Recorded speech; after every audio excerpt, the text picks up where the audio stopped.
Radio Tehran, শুরু হচ্ছে বিশ্ব সংবাদ। ইন্না লিল্লাহ। পুরো মধ্যপ্রাচ্যে আবারও তৃতীয় বিশ্বযুদ্ধ শুরু হয়ে গেছে। মার্কিন যুক্তরাষ্ট্র জায়নবাদী দখলদার ইসরায়েলি বাহিনী তারা কোনোভাবেই ইরানের সামনে দাঁড়াতে পারছে না। ইরান নতুন নতুন হামলা চালিয়ে মার্কিন যুক্তরাষ্ট্রকে কুপোকাত করে দিচ্ছে। পরিস্থিতি অত্যন্ত জটিল আকার ধারণ করেছে। এখন দখলদার ইসরায়েলি বাহিনী আসলে কোনোভাবে দখলদারেরা ইরানের সঙ্গে পেরে উঠছে না, সবকিছু তছনছ করে দিচ্ছে। ইরানের এক একটি হামলায় দখলদার মাটির সঙ্গে মিশে যাচ্ছে। আর এরই মাঝে আমাদের হাতে এসেছে এই যুদ্ধের সর্বশেষ গুরুত্বপূর্ণ সবথেকে তাজা আপডেট সংবাদ আপনাকে জানিয়ে দিব। প্রথমেই জানাবো, হরমুজে একের পর এক জাহাজে হামলা, আইআরজিসির কবজায় 2 জাহাজ। আলহামদুলিল্লাহ, মধ্যপ্রাচ্যে জাহাজে হামলা চালানো হচ্ছে, একের পর এক হামলা চালানো হচ্ছে। তবে 2টি জাহাজকে আটক করেছে ইরান। মধ্যপ্রাচ্যের গুরুত্বপূর্ণ নৌপথ হরমুজ প্রণালীতে একই দিনে পরপর 3টি জাহাজে হামলার ঘটনা ঘটেছে। এর মধ্যে 2টি জাহাজ ইরানের উপকূলের দিকে নিয়ে যাওয়া হয়েছে। জাহাজগুলো আটক করেছে ইরান। এরপর জানাবো, হরমুজে 2 জাহাজে গুলির ঘটনায় উত্তেজনা তুঙ্গে, জানা গেল পরিচয়। মধ্যপ্রাচ্যের অত্যন্ত গুরুত্বপূর্ণ জলপথ হরমুজ প্রণালীতে দ্বিতীয় আরেকটি জাহাজে গুলি চালানোর ঘটনা ঘটেছে। এতে সাম্প্রতিক উত্তেজনা আরও তীব্রতর হয়ে উঠেছে। ব্রিটিশ নৌবাহিনী নেতৃত্বাধীন ইউকেএমটিও জানিয়েছে যে সর্বশেষ ঘটনায় একটি বহির্গামী কার্গো জাহাজ ইরানের পশ্চিমে প্রায় 8 নটিক্যাল মাইল দূরে গুলিবর্ষণের শিকার হয়েছে। গুলির পর জাহাজটি থেমে গেছে, তবে সৌভাগ্যক্রমে নাবিকদের কোনো ক্ষতি হয়নি। এদিকে পশ্চিম তীরে জানা যায় ইসরায়েলের হামলা। অধিকৃত পশ্চিম তীরের আল মুঘাইরার গ্রামে 2 ফিলিস্তিনির জানাজায় অংশগ্রহণকারী শোকাতুর মানুষের উপর হামলা চালিয়েছে ইসরায়েলি বাহিনী। ফিলিস্তিনি বার্তা সংস্থা অফা তথ্য নিশ্চিত করে স্থানীয় সূত্রের বরাত দিয়ে অফা জানিয়েছে যে মঙ্গলবার গ্রামে একটি স্কুলে বসতি স্থাপনকারীদের হামলায় এক ফিলিস্তিনি কিশোর এবং এক ব্যক্তি নিহত হয়েছে। আজ তাদের জানাজার মিছিলে ইসরায়েলি বাহিনী তাজা গুলি ও স্টান গ্রেনেড এবং টিয়ার গ্যাস নিক্ষেপ করেছে। এবারে জানাবো, আর্থিক অনিয়মের অভিযোগে চাপের মুখে নেপালের স্বরাষ্ট্রমন্ত্রীর পদত্যাগ। সাম্প্রতিক সময় অর্থ পাচারের মামলায় তদন্তাধীন ব্যবসায়ী দীপক ভট্টার সঙ্গে তার ব্যবসায়িক সম্পর্ক নিয়ে বিতর্কের মধ্যেই পদত্যাগ করেছে নেপালের স্বরাষ্ট্রমন্ত্রী সুদং গুরুং। কাঠমান্ডু পোস্ট জানিয়েছে যে সামাজিক যোগাযোগ মাধ্যমে পদত্যাগের ঘোষণা করেন গুরুং। ফেসবুকে তিনি লিখেছেন, আমার সঙ্গে সংশ্লিষ্ট বিষয়গুলো নিরপেক্ষ তদন্ত নিশ্চিত করতে এবং দায়িত্ব থেকে কোনো স্বার্থের আঘাত বা প্রক্রিয়ার প্রভাব এড়াতে এই সিদ্ধান্ত গ্রহণ করা হয়েছে। এবং সর্বশেষ জানাবো, রাজধানীতে ছাত্র শিবিরের বিশাল বিক্ষোভ। চট্টগ্রাম সরকারি সিটি কলেজে শিক্ষক শিক্ষার্থী ও ছাত্র শিবিরের উপর হামলা। তেজগাঁয়ে কলেজের শিক্ষার্থী সাবিকুল হাসান রানা হত্যার বিচার এবং দেশব্যাপী অব্যাহত সন্ত্রাসী কর্মকাণ্ডের প্রতিবাদে রাজধানী ঢাকায় বিক্ষোভ মিছিল সমাবেশ করেছে ইসলামী ছাত্র শিবিরের নেতৃত্ববৃন্দরা। তারা তখন জানিয়েছে, তারেক রহমান দীর্ঘ 17 বছর লন্ডনে পালিয়েছিল, গুপ্ত ছিল, অথচ তিনি এখন জামাতকে গুপ্ত বলছে। এটা অত্যন্ত নেক্কারজনক ঘটনা। প্রিয় দর্শক, এতক্ষণ শুনছিলেন সংবাদ শিরোনাম, এবারে বিস্তারিত।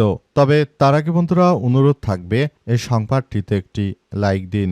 এই চ্যানেলে আপনি নতুন হয়ে থাকলে আমাদের সংবাদটি দেখতে দেখতে চ্যানেলটি সাবস্ক্রাইব করে রাখুন। কমেন্ট করে বন্ধুরা আপনার মূল্যবান মতামত জানিয়ে দিন আপনি বিশ্বের কোন দেশ থেকে বা বাংলাদেশের কোন স্থান থেকে আমাদের সংবাদটি দেখছেন এবং শুনছেন। আর বন্ধুরা, সংবাদটি আপনার সোশ্যাল মিডিয়া ফেসবুকে শেয়ার করে বন্ধুদেরও দেখার সুযোগ করে দিন।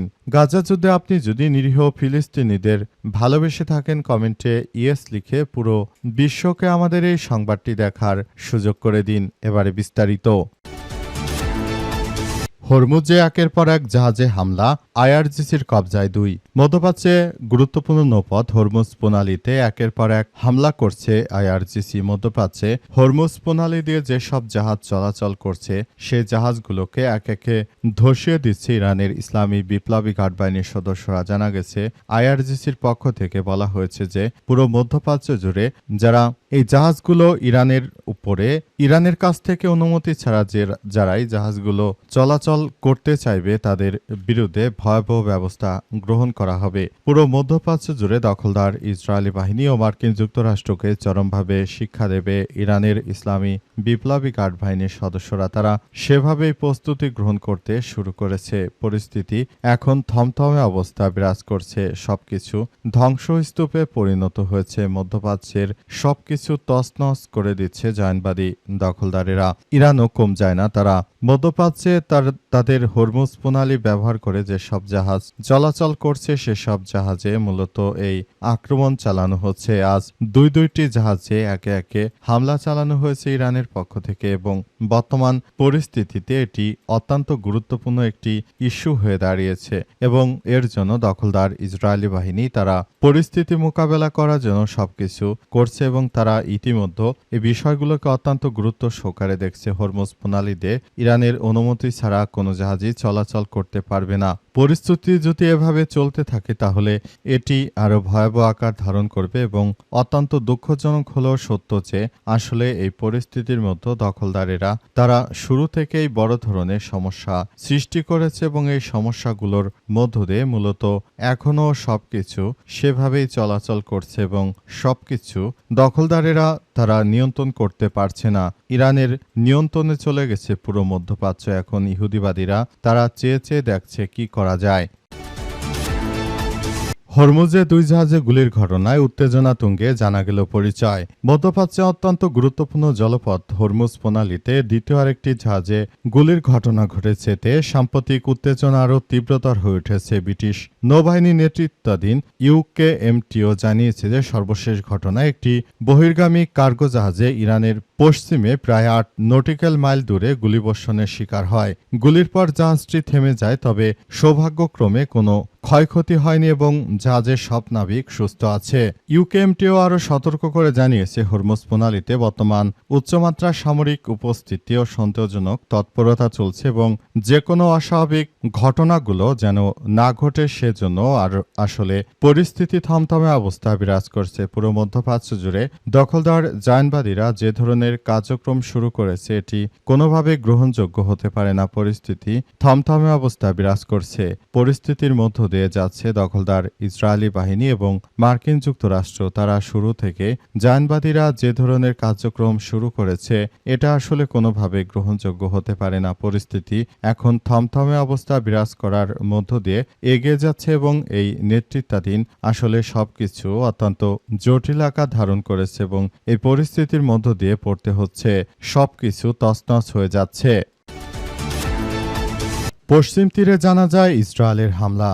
অধিকৃত পশ্চিম তীরের আল মোঘায়ের গ্রামে দুই ফিলিস্তিনি জানাজায় অংশগ্রহণকারী শোকাতুর মানুষের উপর হামলা চালিয়েছে ইসরায়েলি বাহিনী। ফিলিস্তিনি বার্তা সংস্থা ওয়াফা এই তথ্য নিশ্চিত করেছে। স্থানীয় সূত্রের বরাত দিয়ে ওয়াফা জানিয়েছে যে মঙ্গলবার গ্রামে একটি স্কুলে বসতি স্থাপনকারীদের সেটেলার হামলা এক ফিলিস্তিনি কিশোর এবং এক ব্যক্তি নিহত হয়েছে। আজ তাদের জানাজা মিছিলে ইসরায়েলি বাহিনী তাজাগুলি, স্টান গ্রেনেড এবং টিয়ার গ্যাস নিক্ষেপ করে। প্রতিবেদনে বলা হয়েছে যে ইসরায়েলি বাহিনী বাধা এবং হামলার মধ্যে স্থানীয় মসজিদে জানাজা শেষে তাদের গ্রামের কবরস্থানে দাফন করা হয়েছে এবং পুরো মধ্যপ্রাচ্য জুড়ে দখলদার ইসরায়েলি বাহিনী যে ধরনের আক্রমণ অব্যাহত রেখেছে এটি কোনোভাবে গ্রহণযোগ্য হতে পারে না। সারা বিশ্ব জুড়ে দখলদার বাহিনী যে ধরনের কার্যক্রম শুরু করেছে এটা কোনোভাবেই মেনে নেওয়া সম্ভব নয়। দখলদারেরা শুরু থেকে আসলে পরিস্থিতি ঘোলাটে করার চেষ্টা করছিল। তারা শুরু থেকে একদম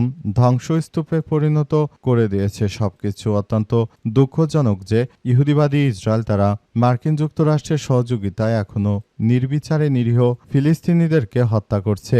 এমনভাবে তারা হত্যাযজ্ঞ চালিয়ে যাচ্ছে। ইতিহাসে এমন বর্বর হামলা অতীতে কেউ কোনোদিনও চালায়নি। এটি অত্যন্ত দুঃখজনক একটি ব্যাপার হয়ে দাঁড়িয়েছে যে জানাজার নামাজ পড়াকালীন সময় ইহুদিবাদী ইসরায়েল নিরীহ ফিলিস্তিনিদের উপর আক্রমণ অব্যাহত রেখেছে। আর্থিক অনিয়মের অভিযোগে চাপের মুখে নেপালের স্বরাষ্ট্রমন্ত্রীর পদত্যাগ। সম্প্রতি সময় অর্থ পাচারের মামলায় তদন্তাধীন ব্যবসায়ী দীপক ভট্টার সঙ্গে তার ব্যবসায়িক সম্পর্ক নিয়ে বিতর্কের মধ্যেই পদত্যাগ করেছেন নেপালের স্বরাষ্ট্রমন্ত্রী সুদং গুরং। কাঠমান্ডু পোস্ট জানিয়েছে, আজ সামাজিক যোগাযোগ মাধ্যমে পদত্যাগের ঘোষণা করেন গুরুং। ফেসবুকে তিনি লিখেছেন, আমার সঙ্গে সংশ্লিষ্ট বিষয়গুলো নিরপেক্ষ তদন্ত নিশ্চিত করতে এবং দায়িত্ব থেকে কোনো স্বার্থের সংঘাত বা প্রক্রিয়ার প্রভাব এড়াতে সাম্প্রতিক সময়ে তার বিনিয়োগ, বিশেষ করে শেয়ার সংক্রান্ত বিষয়ে জনসম্মুখে ওঠা প্রশ্নে তিনি গুরুত্ব সহকারে নিয়েছেন বলেও জানিয়েছেন তিনি। এ বিষয়ে তিনি আরও বলেন, আমার কাছে নীতি পথ থেকে বড় এবং জনবিশ্বাসের থেকে শক্তি সব থেকে বড়। এজন্য আমি এই বিষয়গুলো আমার নামে প্রচারিত হওয়ার পরই আমি মনে করি যে আমার পদত্যাগ করা উচিত। এরপরেই আমি পদত্যাগ করেছি বলে সেখানে নিশ্চিত করা হয়েছে।